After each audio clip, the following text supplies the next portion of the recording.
Hey guys, and welcome back to another Gray Zone video. And in today's video we're going to focus the settings of the game and what you want to change in your settings to make the game look the best, so you have the best visuals and the best performance in your game.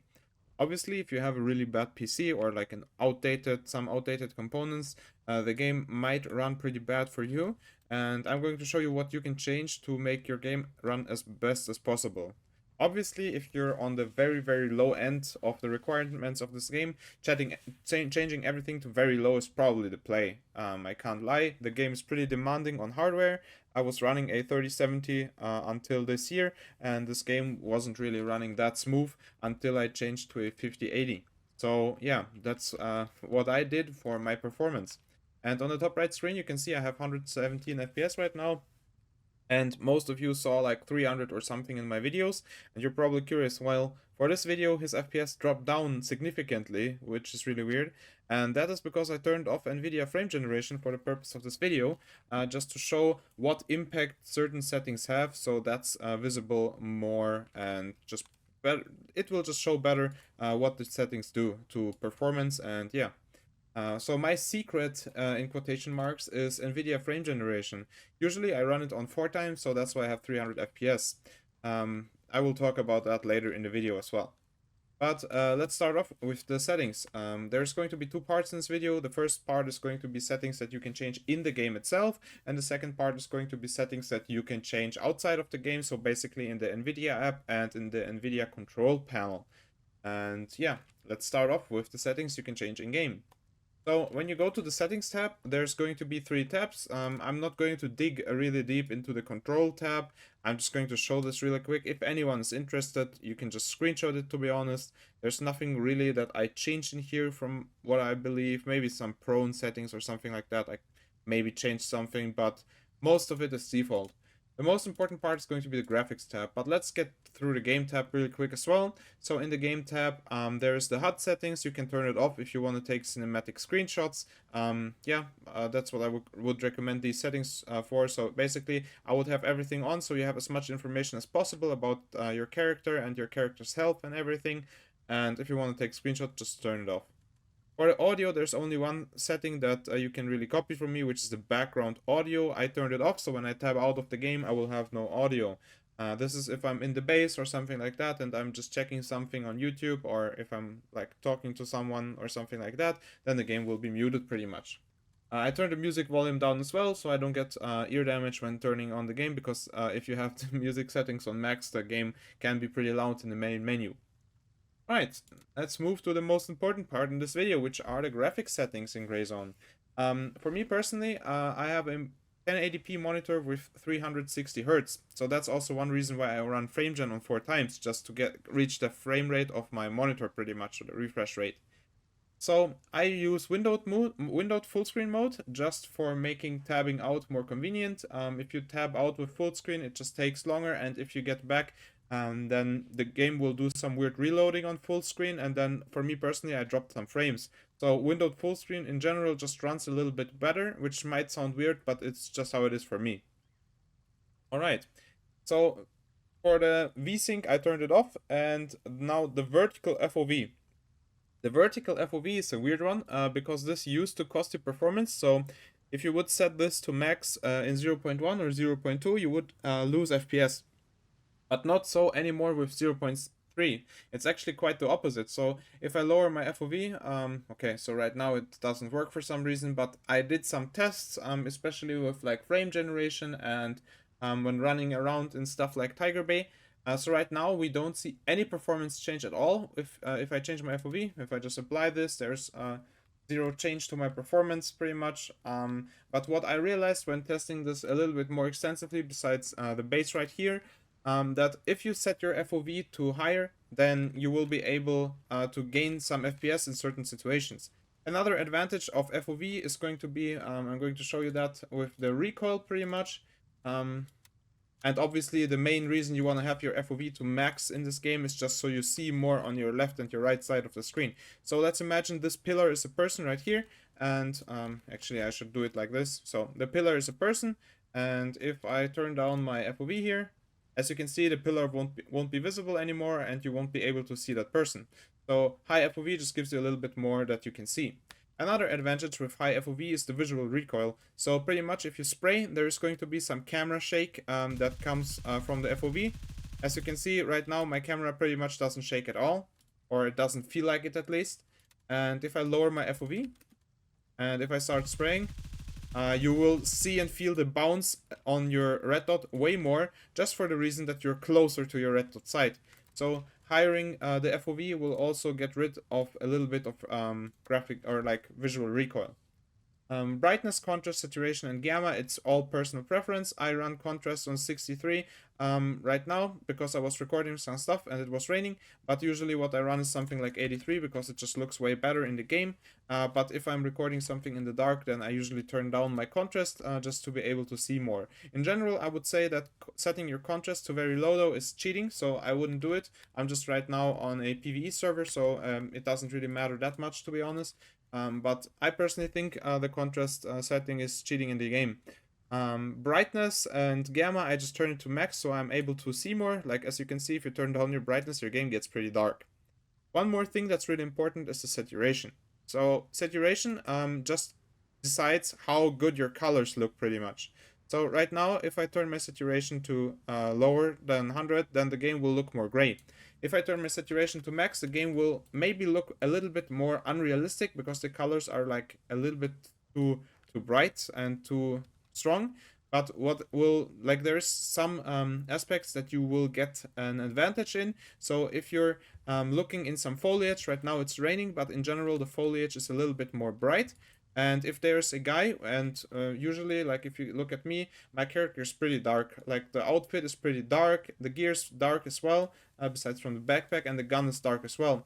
So if you turn up the saturation a lot, the colors will be a lot stronger. And if you have anything dark, it will stand out more towards the background. So if there's a guy like in front of this bush, I will be able to see him way better with high saturation.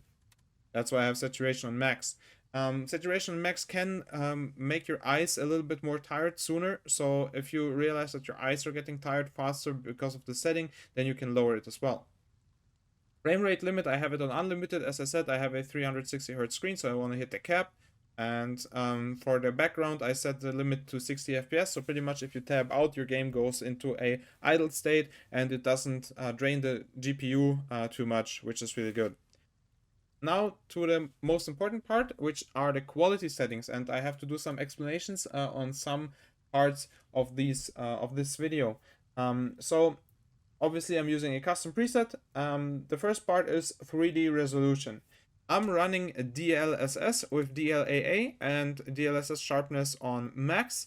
So pretty much if you use this, then you won't need the 3D resolution because the 3D resolution gets overwritten by DLSS. If you're running TSR though, I would recommend running 3D resolution on max because this, if you turn this lower, then your game will look blurry, it will downscale the game and it will just not look as good and the visibility will be really poor. Alright, moving on to the first important part, which is global illumination.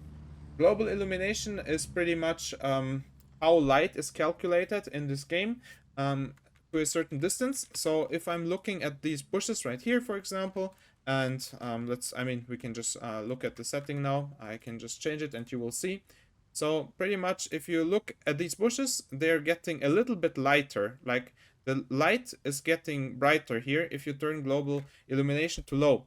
Also, like these are my settings. Obviously right now I'm playing most on Epic, but I'm going to show what you should set it to gain the best performance during this video.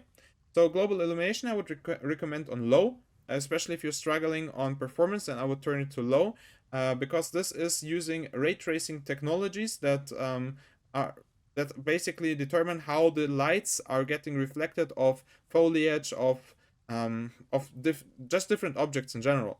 So if I turn this to medium, as you can see, there is some shadows that got added because the light is getting calculated. And if I'm putting this to epic, then every leaf pretty much is getting calculated on its own, which is pretty intensive for the graphics card. So I would recommend, if you are going for best performance, just turn this to low. It's a pretty intensive setting. As you can see, from turning this to low, I already gained FPS like 15.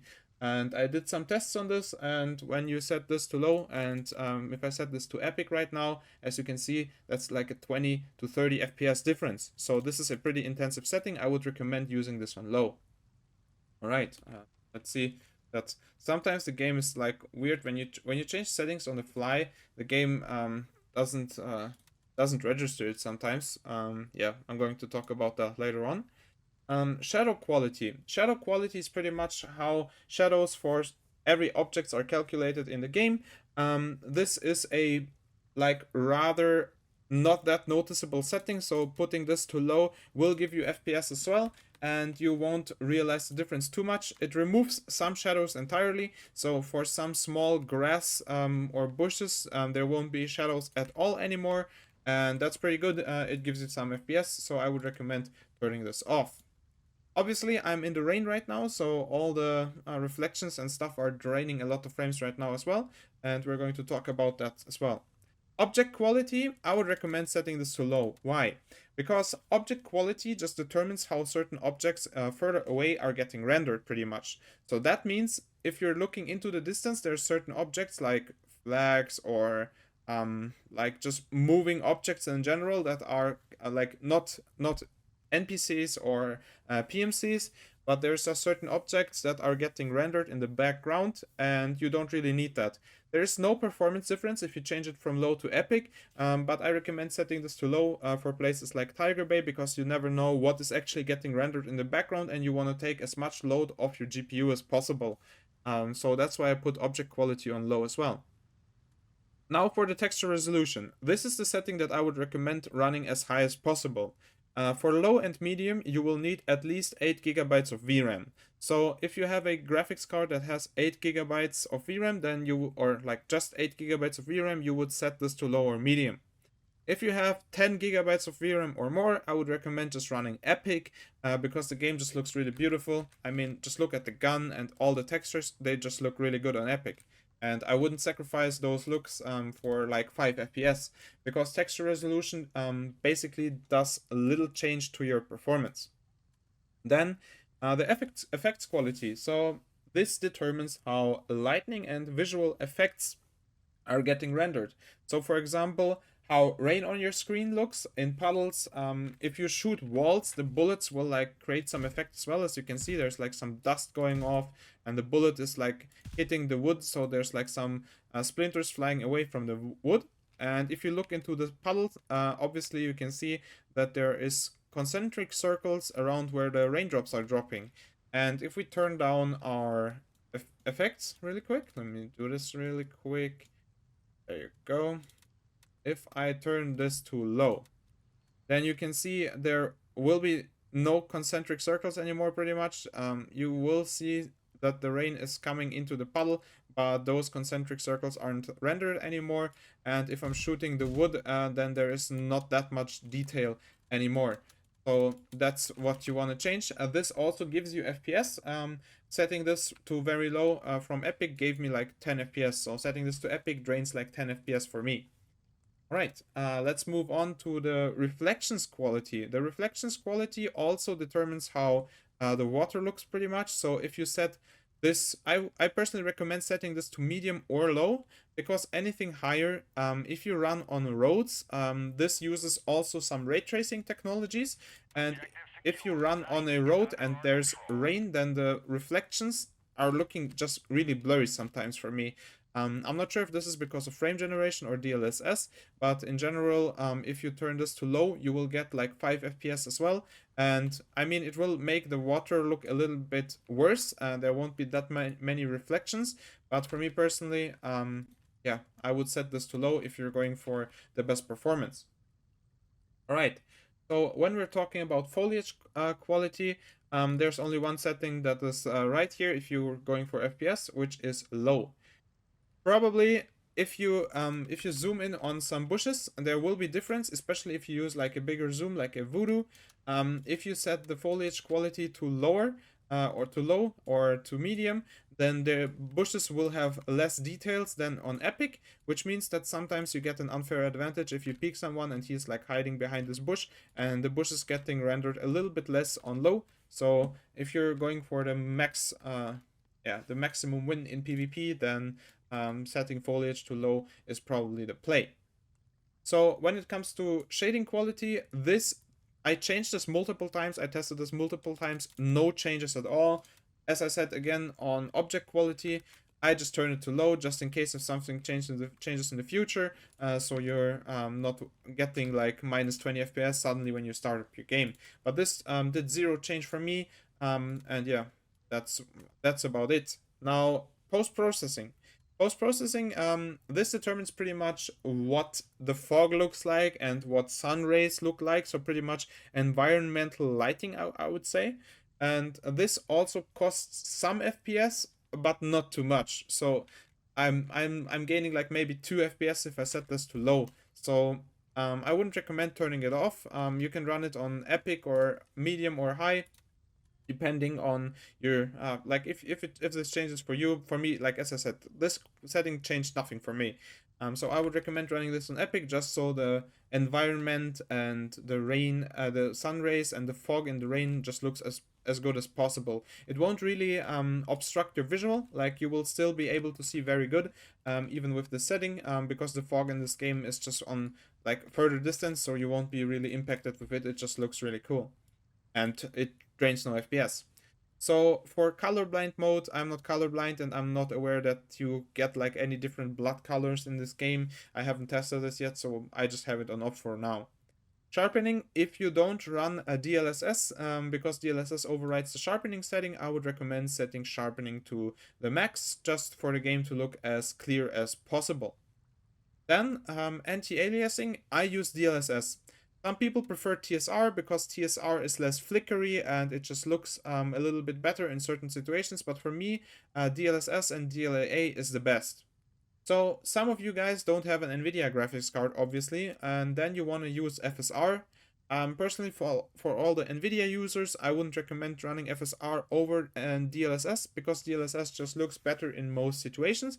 But if you have an AMD card, then using this setting, especially with frame generation and quality settings in here, then this will look pretty good. I just personally prefer Nvidia setting. Intel XeSS, I think this setting is trolling because the game will look very blurry if you use it, so I highly recommend not to use Intel's upscaling here. When it comes to frame generation, I'm going to talk about this as last part of the video, just because I need another program to show you some latency stuff. Nvidia DLSS, I'm using it on DLAA because this will make the game look the most clear, so you will have the best visuals if you use DLAA. Obviously, if you're struggling with performance, you can set this to quality. But in my, from my experience, if you use anything lower than quality and you look into foliage, especially in places like Tiger Bay, your game can look very blurry and you could get some ghosting, which is obviously not that good. So I would recommend running DLAA.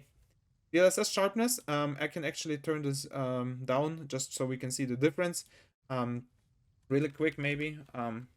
Yeah, I mean, this is not really that visible in this place here. Maybe on the wall here. But if you turn down DLSS sharpness, then your game will have a gritty feeling to it, or like a gritty look to it.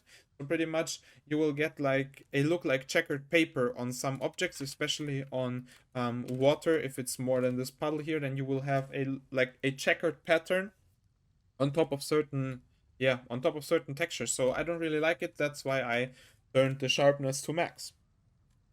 All right, so that's there's one setting that's called Nvidia Reflex Low Latency. What does this setting do?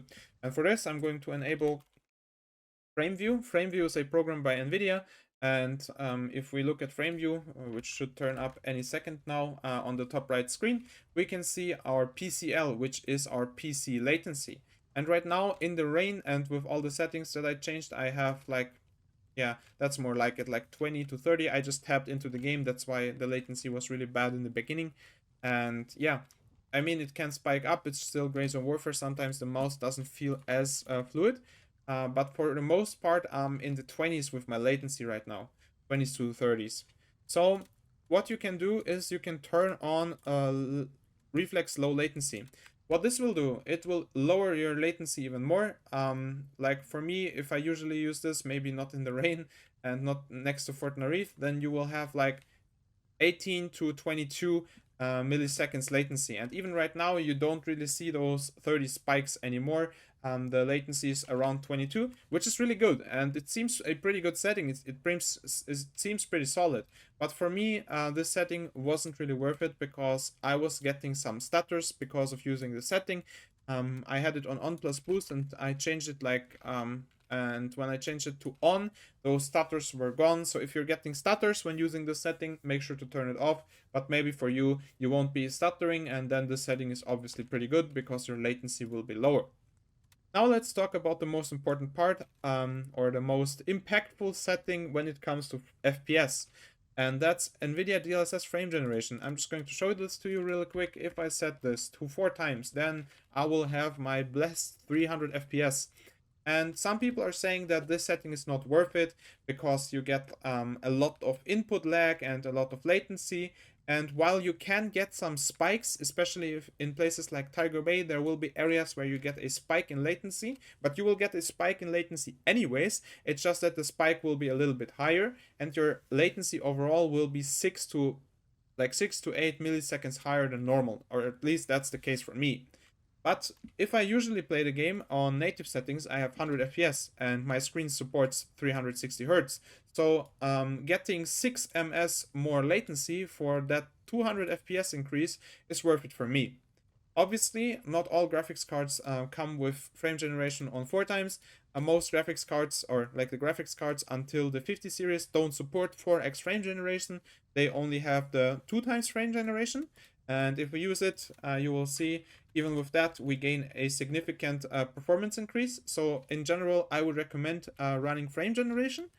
Be aware though that the latency will be a little bit higher. So if you're feeling that difference in game, then you might want to turn off frame generation or lower the frame generation to 2x from 4x, for example. But I personally don't really feel the impact in the game too much. I mean, certain situations, as I said, you can feel it, but for me personally, the advantages of having 300 plus FPS on a 360 Hz screen outweigh the latency difference of 6 milliseconds for me.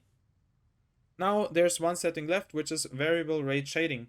So what this setting does, pretty much the game decides itself when certain textures are rendered in what way. So what this basically does, it lowers the resolution of certain shades and edges and stuff like that, and makes the game look worse. When I changed the setting, I had no performance difference at all. So I would just use the setting on off because the game will look worse if you turn it on, and you won't gain any FPS. So yeah, that concludes it for this part. If you changed all your settings, make sure to click the shader compilation reset and restart the shader optimization. So what this will do, you have to restart your game, and once you restart your game, your shaders will be recompiled, which just makes sure that every setting is working accordingly, because if you change settings on the fly, it might not work all the time in a perfect way. Might be some graphic glitches, so you want to do the shader compilation reset every time that you change major settings. Right, so that's this part. So these are the recommendations that I would recommend to get the best visuals, the best performance, pretty much. If you're going for better visuals, I would say, then I have also a recommendation. So global illumination, I would use this on low for everything to be as bright as possible. I would use shadow quality on medium though, just so you can see some shadows on enemies a little bit more clear. Object quality doesn't change anything. Effects quality, I would set this, if you can, obviously, I would set this to high, because the rain and the puddles will just look way better with this setting. Reflections quality, I would set this to medium. Also, everything will look a little bit better. Foliage quality, I would set this to max. Just I mean, if you're not PvPing all the time, then the foliage will just a little bit more clear, and if you set this to low, it will look a little bit more blurry and blushy. But yeah, shading quality doesn't change anything. So these are my recommendations for settings for best visuals and performance, not just performance. And yeah, that's it for me. Personally, I usually run the settings like this. So I turn everything to epic besides reflections and global illumination. I mean, I can afford it. I don't really feel the difference at all. I have 300 FPS right now, or like a little bit below 300, and the game looks really beautiful. So these are my settings, and I just showed you that the two different settings that I can recommend. All right, so this concludes it for the stuff that you can change in your game. And now I need to show you certain stuff that you can change out of your game, including DLSS settings and some other stuff. So out of the game, I'm going to show you a Windows setting first, because some people might not be able to see the frame generation setting and it will be blurred out.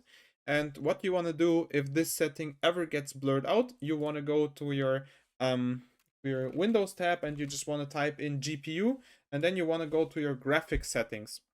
So inside of your graphics settings, there will be one setting called Hardware Accelerated GPU Scheduling. You want to turn this on. So because if this is off, then you won't be able to see the frame, or you won't be able to enable the frame generation. So make sure to set this setting on, and then you have to restart your PC for the setting to be accordingly changed. So now we're talking about the Nvidia app. Inside of the Nvidia app, we can change the DLSS version that you're using. Inside of Gray Zone Warfare, there's no setting to change the DLSS version as of right now. And there are currently two versions that are possible for DLSS, which is DLSS 3. And DLSS 3 uses the CNN model of the upscaling method, and DLSS 4 uses the transformer model. So what is the difference? Honestly, DLSS 4 has less ghosting and it is just less blurry. So pretty much your game will look better if you run DLSS 4. And also for me personally, the performance increased as well. So DLSS 4 just uses a newer model, which makes the game look better and the visual just a lot clearer. So how do you change that? Because in the game you can't. Inside of the Nvidia app, there will be a graphics tab. And inside the graphics tab, you want to go to Gray Zone Warfare. And once you're in these settings, you want to scroll down and there will be driver settings. And inside the driver settings, the third setting is going to be DLSS override. And you want to click that and you want to use different settings for each DLSS technology. You could also go here and set this to latest. This would enable DLSS 4 as well. But I personally recommend to, the frame generation 4x is supported inside the game, so you won't change anything here. But the super resolution is pretty much the DLSS version. And I set this to preset K. Preset K is using DLSS 4. And I personally want to be able to change this manually. So if a newer version like DLSS 5 or 4.1 or like some patch comes out to change DLSS, I personally want to change it myself, because in the past it showed that changing driver versions or any updates to some driver setting related stuff might influence your performance negatively or even result in game crashes or stuff like that. So I want to be able to change the preset myself and not for it to get changed automatically, because if you set this to latest, then it will change after every update automatically. So yeah, I use preset K. It's DLSS 4 and I can just recommend it. It just looks really good. There's more settings that you can change in here. For example, you can change DLA to quality or stuff like that, and then you can change the resolution as well in percentages. But there's one more setting that I would recommend turning on here or changing, which is the power management mode. And the power management mode, I set this to prefer maximum performance, just because if there's some Windows scheduling going on that might wants to take load off your GPU. I don't really like that. I always, like, if I'm gaming, I want the max performance. I don't really mind if it drains more power, because you already use a lot of power probably if you have a higher end card. And yeah, I prefer maximum performance, which might give you a little bit of an FPS boost in certain situations. It's nothing major though, but yeah, I use it on prefer maximum performance. So the last part is going to be in the Nvidia control panel. Once you head inside the control panel and let it load real quick, there will be the 3D settings and you want to manage them. So the program settings are pretty much what we changed in the Nvidia app here. You can change some stuff inside here for Gray Zone as well, but I'm talking about one global setting that you want to change. And this setting is going to be the shader cache size. The shader cache size pretty much determines how much of the shader cache is getting stored, and you don't have to recalculate the shader pretty much. So the GPU does only need to load it from a drive if you use the setting. I set this to 100 gigabytes. 10 gigabytes will be enough for Gray Zone Warfare especially. I just set this to 100 just because I have the memory available anyways and it doesn't really matter. So Pretty much what this setting does is just taking load of your GPU, especially when loading shaders in new areas. And yeah, that's a really good setting. I would recommend using it. And that's it for the video. That concludes it for my settings and what I recommend for best visuals. I showed you the best settings for performance. I showed you a hybrid setting for the visuals, and I showed you my settings as well. And then we talked about DLSS 4 and some stuff that you can change out of the game. If I missed out on anything, let me know in the comments down below, because there's obviously some stuff that I probably missed out on. But yeah, that concludes it for the video. If this was any helpful for you and you learned something new, then let me know in the comments down below. If you like the content that I'm doing, make sure to like and subscribe, because 95% of the people watching me are not subscribed, and your subscription would help me to reach 1,000 subscribers. So yeah, thank you very much for watching if you liked the video, and see you in the next one.